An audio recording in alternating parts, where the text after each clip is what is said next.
Yes, hello, we're back! Tonight, ngayong gabi short ride lang. Trial lang din ng couple vlog. So, kasama natin ngayon yung asawa ko.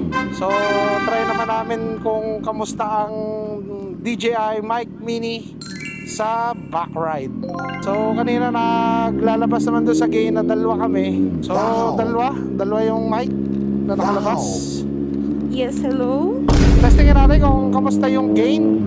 Tapos itong option ng mic natin is negative 12 yung gain. Tapos naka-low yung noise cancellation. Tapos ngayong gabi, testing din natin is yung super night mode ng DJI Action 5 Pro. Tingnan natin kung totoong maliwanag nga siya sa gabi. Kasi sabi nila maliwanag daw to sa gabi. Ngayon natin malalaman kasi talagang night ride tayo ngayon eh. So, samahan nyo kami doon! Let's go!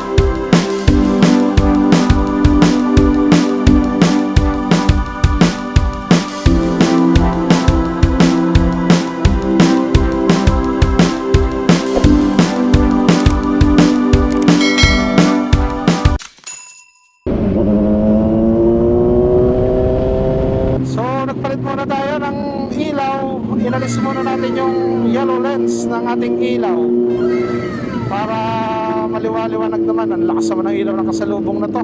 So itong motor natin is nakaschedule sa Kawasaki para palitan yung fork oil seal. Kasi kanina nung pinahugasan natin yung motor is tumagas na yung fork oil seal nya. Tsaka yung dust seal, papapalitan na din natin para isang palitan. Para wala na magiging aberya kung sakali magka-long ride tayo ngayong sem break. Sasamantalahin natin yung bakasyon ng mga bata. Bakasyon din ng magulang. Bakasyon din ng mga magulang. Malaman natin yan.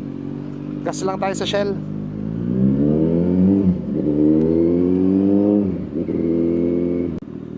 Para dire-diretso na tayo mamaya pa Tagaytay. Dadaan lang kasi tayo ng San Jose kasi may kailangan tayong kunin bago tayo remind. Alright. So, wala nang patayan, Shell hindi? muna tayo. Alin? Wala na.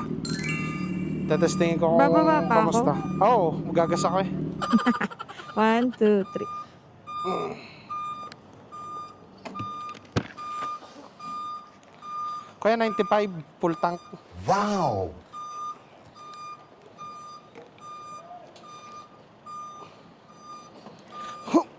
Yeah.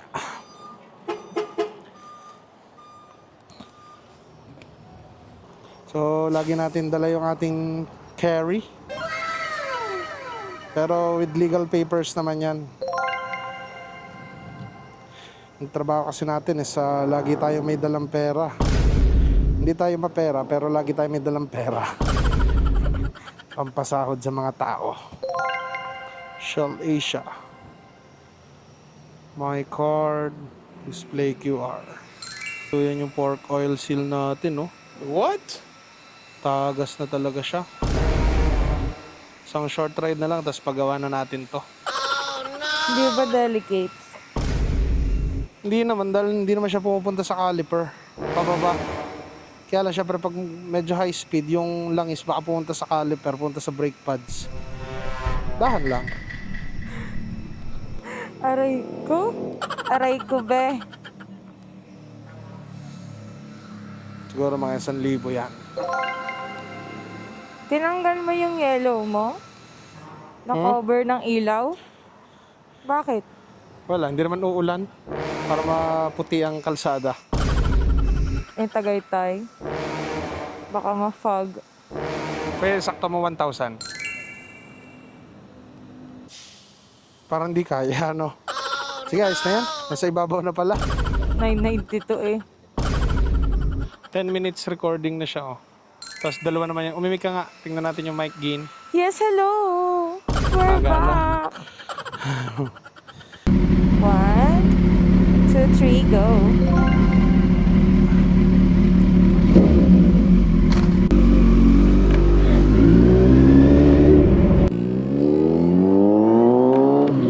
So, we're back! We're back! Nakapag-gas na tayo! San Jose, tapos diretso biyahe na tayo ng Tagaytay. Short ride. Tingnan natin kung kamusta to mamaya kapag nirender na natin, pag na-transfer natin sa computer. Tumutungo nga yung shock natin, medyo malambot na siya. Konti na lang sigurado yung langis nung fork natin kaya lumambot na siya.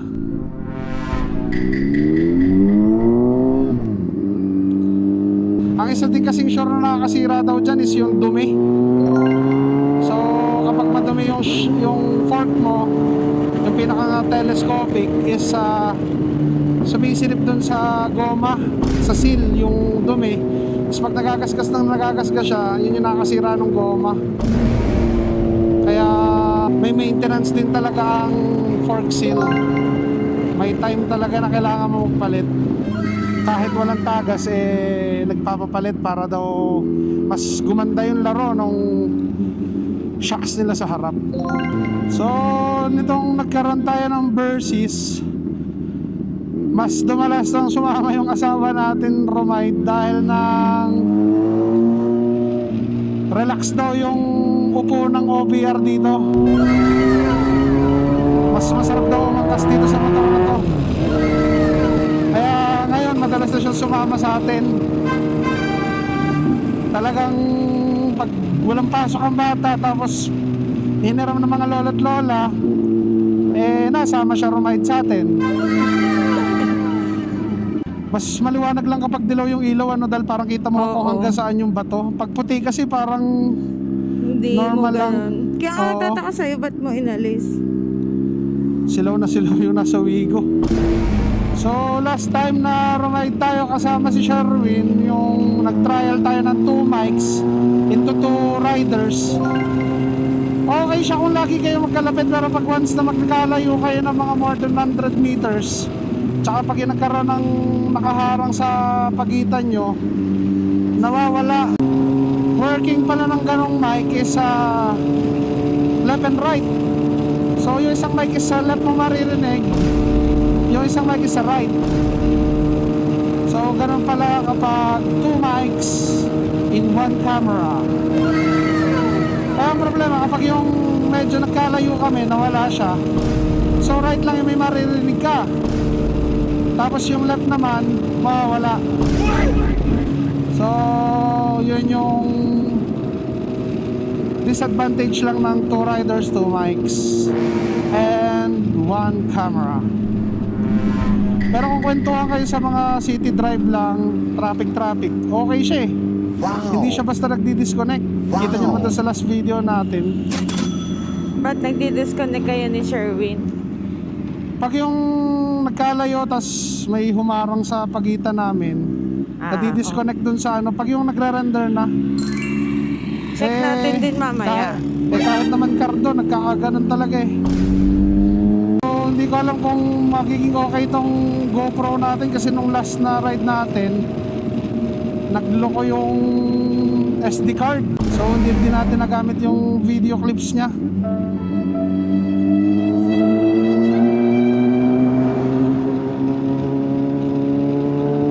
Kaya wala tayong front cam doon sa last video. Ngayon sakto may OBR tayo, tapos 2 mics na pareho na sa amin. Ngayon natin malalaman yan.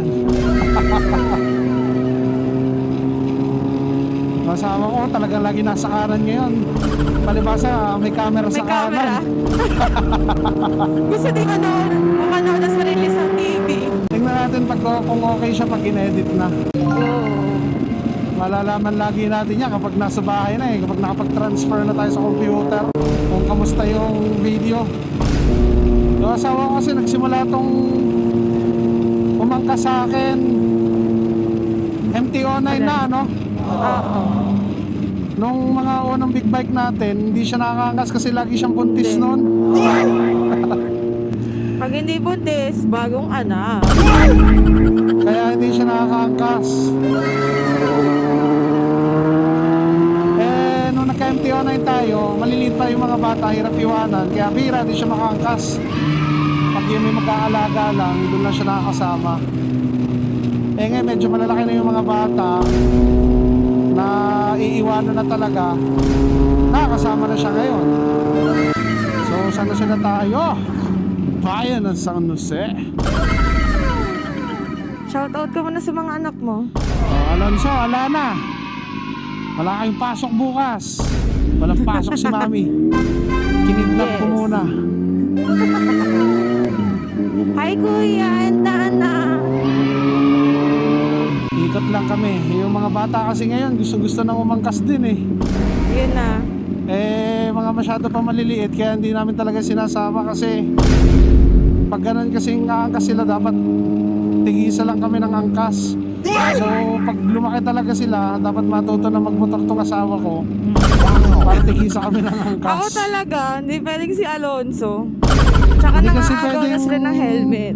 Hindi kasi pwedeng apat tayo sa motor. Bawal yun. Ano mo nun? Isa lang ang pwedeng backride talaga sa motor. Kaya mangyayari nun, kailangan mo matuto magmotor tapos iaangkas mo sila. Tapos pag lumakalaki sa Alonso, di tsaka natin siya pagmotorin mag-isa. Yes. So balik tayo mamaya kapag papunta na tayo ng Tagaytay.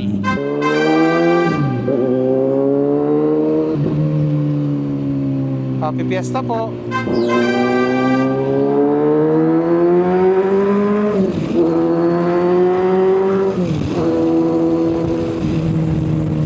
Happy Fiesta, San Jose.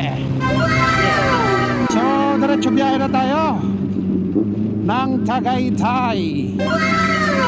Para habang nagtatry tayo nito ang ating newly set up na couple vlog. Yes.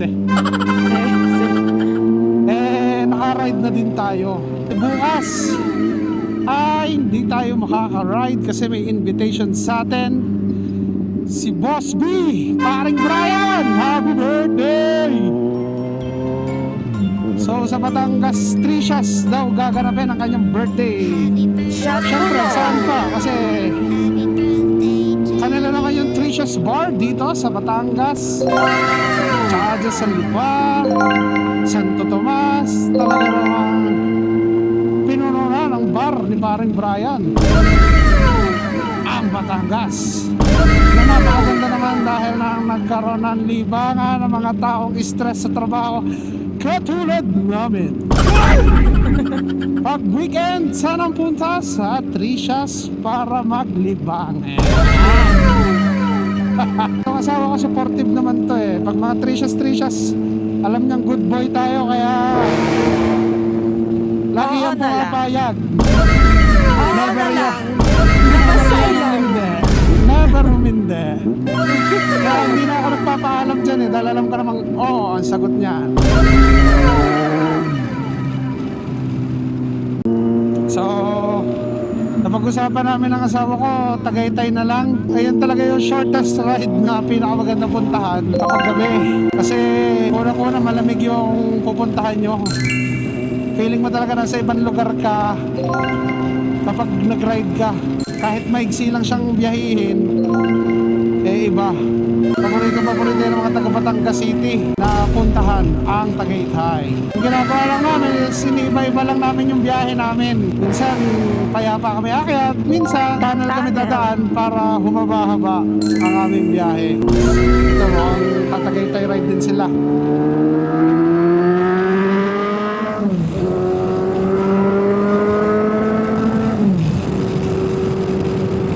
Tagaytay kasi talaga ang puntahan ng mga couple eh. Couple ride. Tagaytay it is.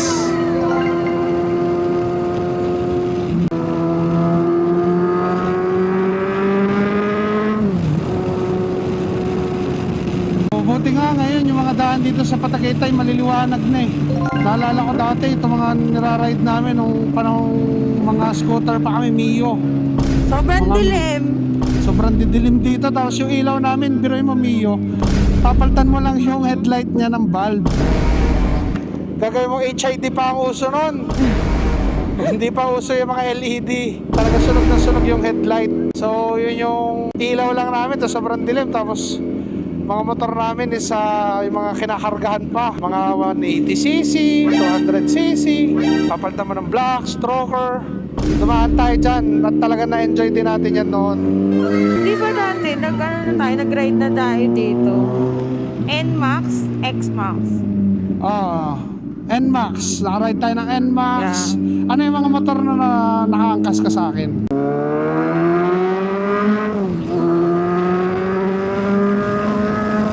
NMAX. Sa XMAX nakaangkas ka, di ba? Oo. NMAX, XMAX, Vespa. MTO9, and Vespa. Yung hindi ko Tsaka lang nasakyan yung color green. Ano nga yun? yung Z650. Yun yung pinakauna natin big bike. Oo, kasi Tawa sa akin na Z650. buntis ako kaanak lang kay Alana.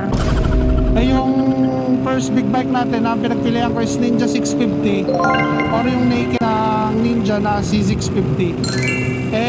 Second hand lang yung bibili natin. Nakahanap tayo, nakuha natin is yung Z650 kasi medyo maganda yung deal natin doon at saka okay yung bike na nakuha natin.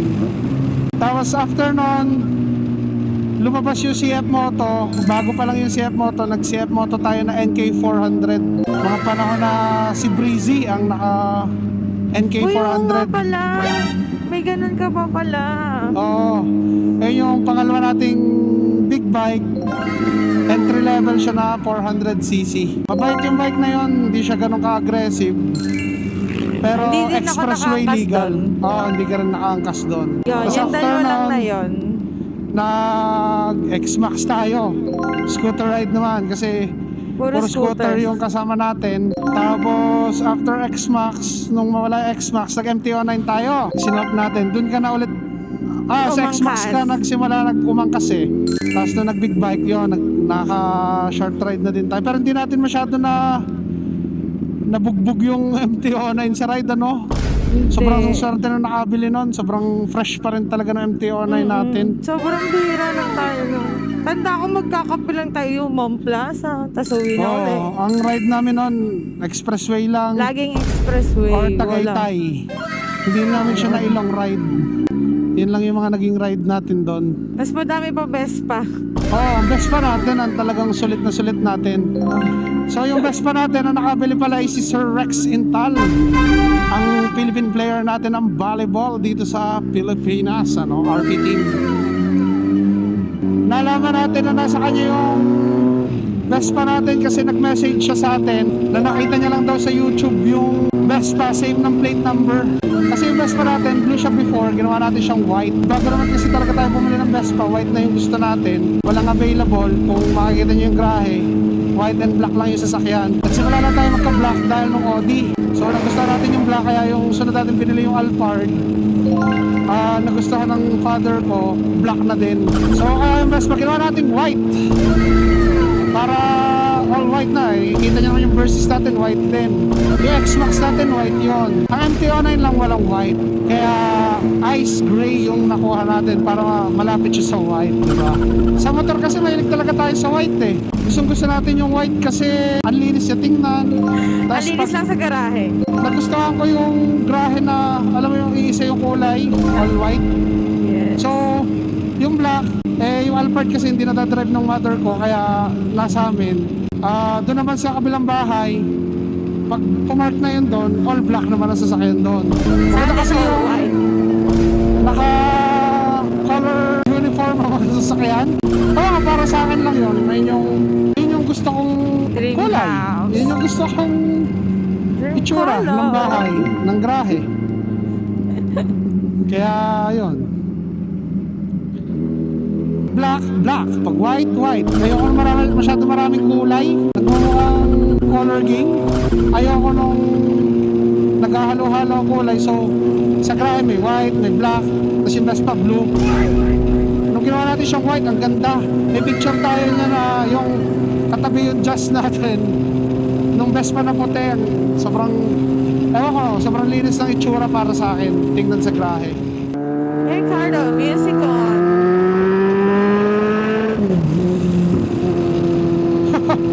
Lakas yung backfire. Sarap talaga. Sarap talagang umangkas. Lalo na kung makakatakbo tayo ng normal na takbo, medyo inaalalayan talaga natin yung motor ngayon. Ah. Kasi may konting sakit siya eh, yung fork seal. Yung normal, mga 150, 170. Hindi naman. Madadali tayo ng LTO niyan. Ganto-ganto lang tayo. Petix 80, 100. Takbon chubby. Ika nga. 80, 100 pag may camera.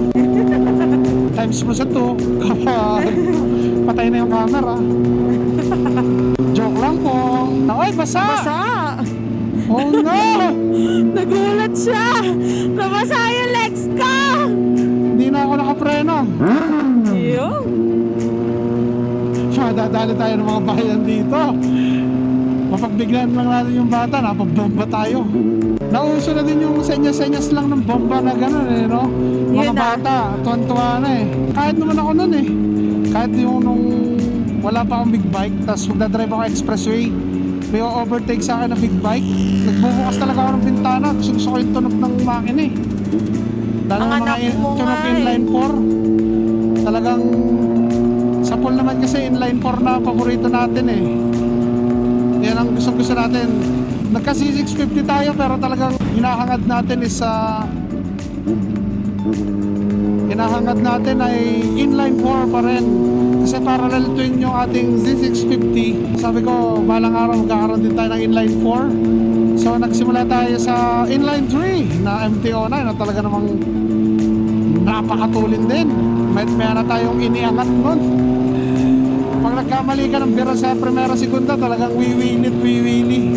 So nung galing tayo MT-09, sabi ko kapag nag-big bike ulit ako, gusto ko inline 4 ulit. Pero ang lakas yung ilaw na puti oh, alam mo, kislap talaga Ganda. kalsada. Pero kung dilaw yan, mas malayo.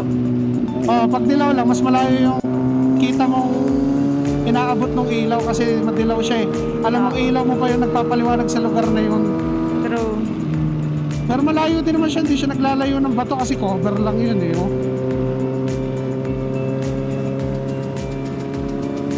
Yung asawa ko na, una pang bumangking sa akin, talagang bangking na to. Hindi tayo makabangking ngayon eh. Baka Nasanay. mamaya madulas tayo eh. Pagkakakita ng kurpa, ramdam ko, bumabangking na yung asawa ko. Wala tayo kayong bakbakan. Yung bata, tanda mo nung Yung huli. nagta-traffic dito, nagpapabomba na eh. Yeah. Mamaya kayo. So ito na yung nagsarandaan dito.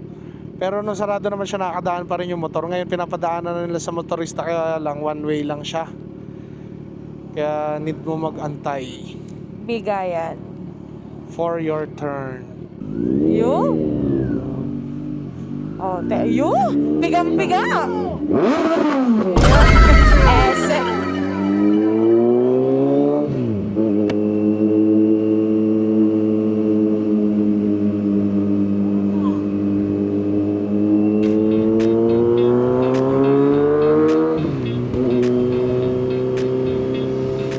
Oh, malamig na ang hangin! Dito mo talaga mararamdaman ang Tagaytay na. Tagaytay na! Ito ang masarap na ride. Hindi nakakadugyot. Ayan na. Kasi malamig. Yeah. Tapos hindi siya araw. Hindi ka talaga papawisan. Oo. Ako talaga mas maingat ako magmotor kapag may kasama akong asawa. Yeah. Dahil na Pag may syempre, asawa. may mga anak na tayo. May nag-aantay na talaga sa atin sa bahay. Hindi pwede tayong magkakamali kapag may angkas tayo. Dapat. Lalo na siyang inaasahan ng mga anak namin. Kasi hindi naman talaga ako hindi talaga ako magaling mag-alaga ng bata. Lalo na pagdating sa mga assignment. Nako po. Matatanong niyo ako sa mga tanungan pero wala akong tiyaga talaga sa ganyan. nung estudyante nga tayo tamad tayo Ngayon pa ba, nag-graduate na tayo. Pero hindi naman, pag kailangan talaga ng mga bata, tinutulungan natin sila kasi tayo yung magulang. Yes, Tayo na-effort yung- naman. Tayo yung gagabay kasi sa kanila Kung paglaki nila kung ano sila, yun tayo Dahil sa atin yun, dahil tayo yung nagpalaki. Kaya hanggat makakaya, di ginagawa ko yung mga best effort na lang. Kaya ika nga. Ito na yung trending na tulay sa Facebook. Kung ano daw nangyari dito. Kung slide pa daw ito ng Splash Island. Bakit may Daanan mo malaki, nga. maliit? Hindi pwedeng akyatin yan, baliw. Ay, hindi ba? Trending siya ngayon kasi may Oo. nag-aerial shot kung ano yung tsura niya. Feeling ko naman kasi ang nangyari dyan is hindi sila nakapag-adjust. Yung tulay ang nag-adjust sa dadaanan dahil lang siguro hindi mahirap mag-iba ng mga private property. Hindi nila kayang pakiusapan na magbabawas para makapag-widen sila.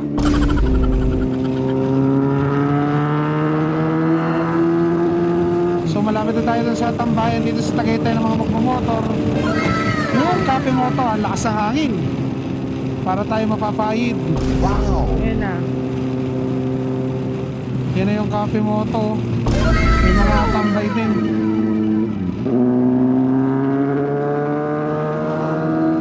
Alangang araw pa yan. Thursday pa lang, di ba? So much more sa weekend. Punong-puno yung Cafe Moto. May isang beses sa ride nga namin, puro-puro ng Giorno lang. Para meet up ng Region 4 ng Giorno. Cavite, Batangas, Lipa. Taga malalayo pa, tapos parang nagtagpo-tagpo lahat dyan ng mga may-ari ng Giorno.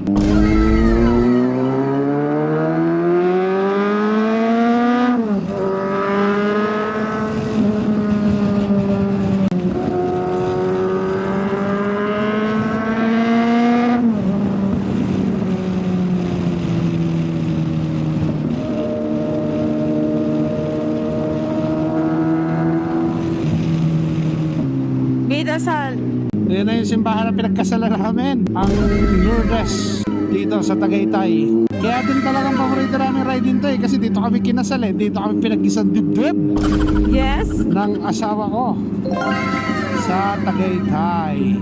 So bago tayo pumunta sa pagkakainan natin na dinner, dadaan muna tayo doon sa bahay ng mga pinsan ko, sa bahay ng tita ko, kapatid ng mother ko, para makipagkita sa mga pinsan ko.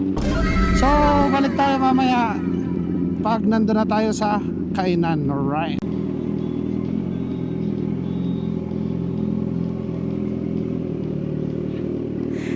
Eloy! Eloy! Wait, tababa mo na ka. 1, 2, 3, go. Hey, Cardo, music off. Eloy! Bakit ka natakot? Eloy! Eloy! So we're back guys, Kita nyo naman 1 AM na, napasarap tayo ng kwentuhan sa mga pinsan ko. So wala na tayong maganda makakainan dito sa Tagaytay. Naisip namin bumaba na lang kami ng Nubali. So pababa na tayo ngayon ng Tagaytay. Nandito na tayo sa Tolentino, yung kaliwaan pababa ng Nubali galing Tagaytay. So balik tayo mamaya kapag nandun na tayo sa baba. Alright. Palatang mall ang laki. Tingin ka naman sa camera for the views. Yes, may secondary cam tayo ngayon kaya may for the views tayo. Monolith. So kung nagka-lax tayo, dun tayo lalabas. So tayo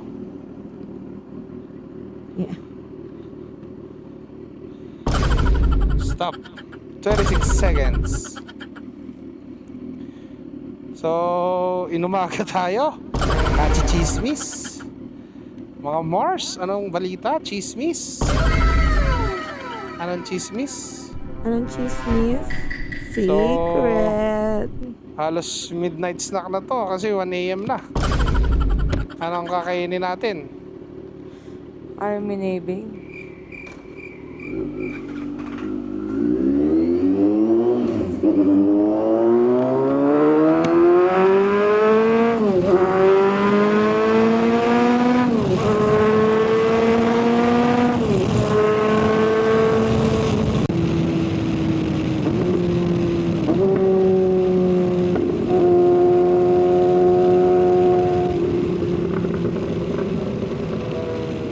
Oo.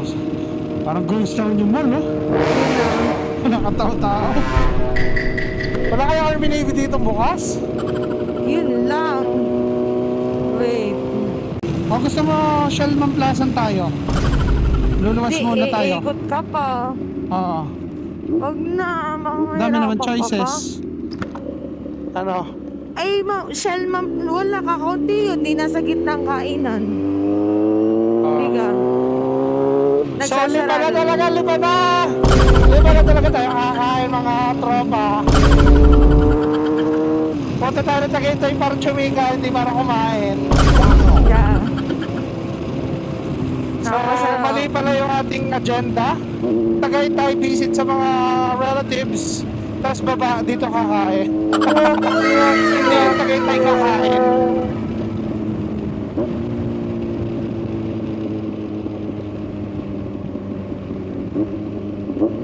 Pakagatin natin to kasi last time nung nag-alabang kami, nabudol ako ng expressway. Hindi siya kumagat. Pagdating ko sa exit, yan, yung ganyan, Kumaltas. walang lumabas na ganyan. Pagdating ko sa exit, hindi nga naman ako nabawasan. Pero by the time na bumalik ako ng expressway, nag-negative ang load ko dahil lang ang charge siya sa akin is from Skyway pa. Nakudol tayo. Tonto ako, akala ko libre yung toll ko. Nadoblehan pa. Hindi ko alam kung paano i-reklamo yun. Kaya, ano natin. Jollibee na din yung Petron, no? Gusto mo Kita dyan pa na tan? lang? Ikaw, gusto mo? Oo, pwede. Pwede Pwede. na exit ng lipa.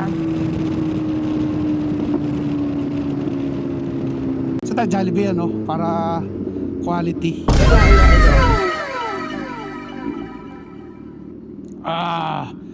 Jollibee it One. is. 2, 3, go. Parang hindi tayo umalis ng Batangas. Jollibee. So, Jollibee. Jollibee na tayo. So, yun yung motor natin, no? Tada! Tinatry lang natin yung mic kasi nandito yung boses pero nandun yung camera sa malayo. Titingnan natin kung malinaw. Tada! Ano kakainin mo ngayong 1 AM? Burger. Yum. With fries. So yung dinner natin 1 AM na. Inabot na tayo ng umaga. Siguro mamaya video lang tayo saglit hanggang sa makauwi tayo. Alright. Masyado napaaga ang ating almusal at napahuli naman ang ating hapunan. So pauwi na tayo guys. Siguro dito na natin tatapusin yung vlog natin. Magbabay ka na Nika sa mga Bye! subscribers mo. Kung may subscribers Alonso man. and Alana. See you